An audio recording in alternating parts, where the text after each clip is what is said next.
Hello guys, good morning. Yan. So for today's video, nandito tayo sa Eco Verde Homes, Lipa.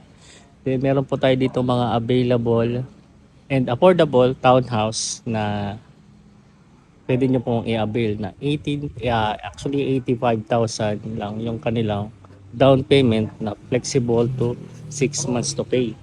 Yan. So yan.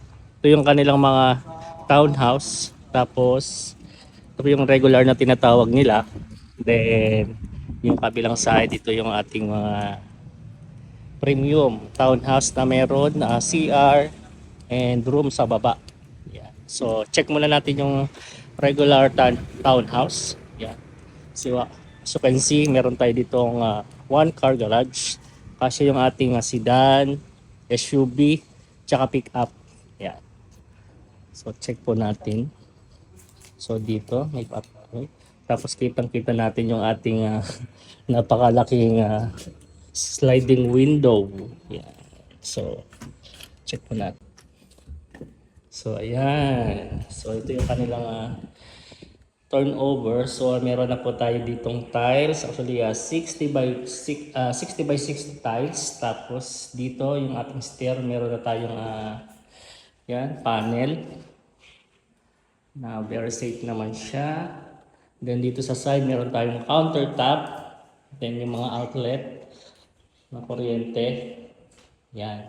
So dito ito yung kanilang standard turnover ng toilet. Yan. So flat white yung ating ginamit na pintura. Tapos dito sa side yung kanilang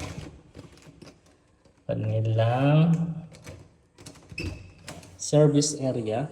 So dito, i-customize na lang siya. Once na maka-turnover po tayo, pwede natin itong ipa-close. Yan. Pwede natin itaas yung pinaka-ceiling niya. Sagad. Yan. So, punta naman po tayo sa ating second floor. Yan. Ito yung kanilang second floor. So, you can see yung ating second floor. Meron po tayo dito 3 rooms. Yan. So, tapos isa pong CR ulit. Yan. Ito yung kanilang standard turnover ng CR. Then, meron tayo ditong handlebar. Tapos may bintana din po dito sa side. Yan. Mamaya po papakita ko sa inyo yung design, interior design para at least may idea kayo once na magkaroon ng gamit, paano yung arrangement ng gamit. So ito yung unang room. Yan. So malawak naman siya with the panel window. Yan. Then ano natin is industrial door yung gamit. Then ito naman yung second room. Actually, pwede siyang children's room. Ayan. So ito yun. Ito naman po yung kanilang pinaka master bedroom. Ayan. So po. So check naman po natin yung ating with interior na kasama. So kita po tayo doon. So ngayon naman dito po tayo titingin sa meron ng interior design sa loob. So check po natin. Yan. So para at least may idea po tayo once na magkaroon tayo ng gamit. So yan. So kung nakikita nyo kanina wala po tayong gamit. So ito yung kanilang arrangement. So dito yung ating couch or sofa pwede ilagay. Tapos yung TV, pwede po dun sa may ilalim ng hagdanan. Then, pwede tayo maglagay dito ng partition. Yan, para sa mga display natin. Tapos dito yung kanilang rep. Pwede natin ilagay dito.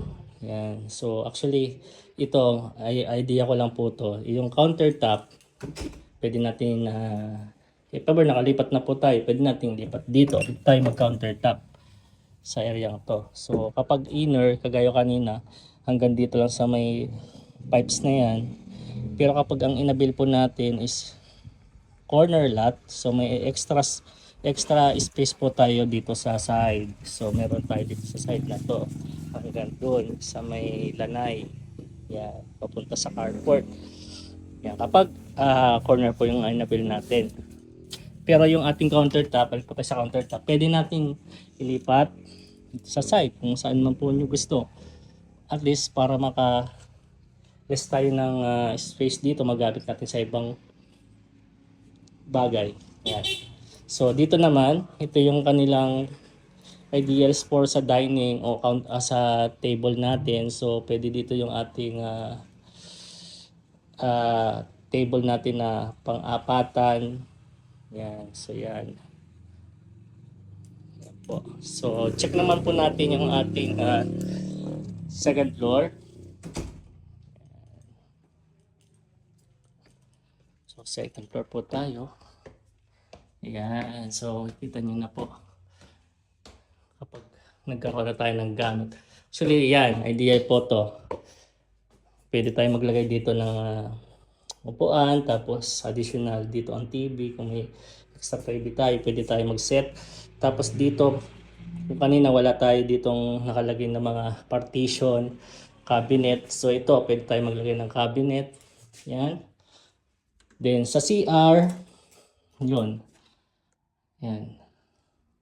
Lalagay na lang po tayo ng cortina para sa shower. So depende po. Meron iba dyan na gumagamit na ng glass partition para sa shower para hindi nagbabasa din dito sa side na to.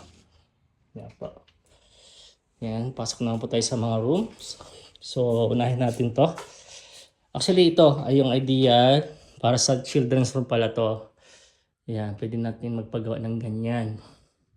Kung dalawa po yung anak natin or depende, pwede tayo maglagay ng higaan sa taas, tapos sa baba, functionable po yan. Pwede tayo maglagay or kaya reading area po siya. Yan, so mayroon ditong inilagay na tawag dito cabinet. Yan sa side to, cabinet ata to. Ayan, pwede po maglagay ng cabinet. Then, check naman po natin yung ating second. So, ito naman po yun. Pwede tayo maglagay dito ng cabinet. Again, cabinet dyan. Tapos ito po yung kanilang single bed. Yan.